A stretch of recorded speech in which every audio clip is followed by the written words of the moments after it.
Assalomu alaykum hurmatli obunachilar. Bugun sizlar bilan oshqozon ichak kasalliklarining ichida eng ko'p tarqalgan kasallik bu gastroezofageal reflux kasalligi va uning simptomlari, jig'ildon qaynashi va kekirish to'g'risida suhbatlashamiz.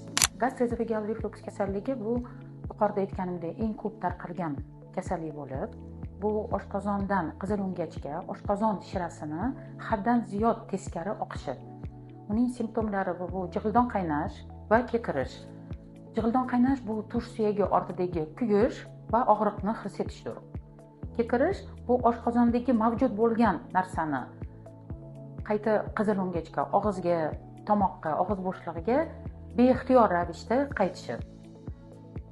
Kekirish va jig'ildon qaynash kasalliklari, simptomlari bu noto'g'ri turmush tarzi, uxlashdan oldin og'ir ovqat yeyish, stress holatlari, uzoq vaqt spirtli ichimliklarni iste'mol qilish, issiq va qaynoq bo'lgan choy, oziq-ovqat mahsulotlarini iste'mol qilish va homiladorlik vaqtida progesteron va estrogenlarni ta'sir etish natijasida ko'proq kelib chiqadi.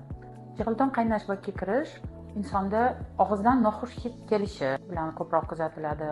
Ertalab uyg'onganda va kun davomida taxir maza og'izda, achchiq, nordon ta'm bo'lishi va ovqat yeganda o'sha ovqat bor oshqozondagi mavjud bo'lgan narsani qusish yoki qaytib og'iz bo'shlig'iga qaytib chiqish bilan kuzatiladi.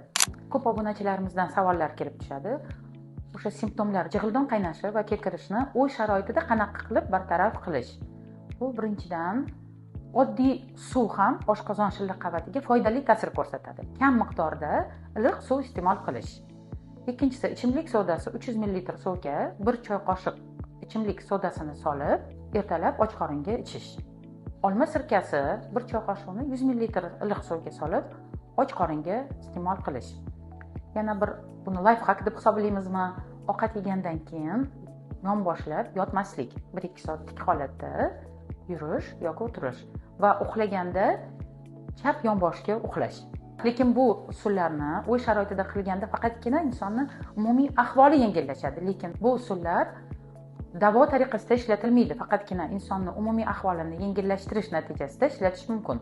Uzoq vaqt davom etgan gastroezofageal reflux kasalligini vaqtida davolanmasa, qizilo'ngach yarasi, qizilo'ngach tirqishida grijlar paydo bo'lishi, har xil onkologik kasallarning yuzaga kelishi bilan asoratlanishi mumkin. Agar jig'ildon qaynashi va kekirish holatlari qayta yuzaga kelib sizni bezovta qilsa, albatta shifokor nazoratida bo'lishingiz va shifokor tavsiyalarini olib, o'z vaqtida davo rejalarini olib borish shart.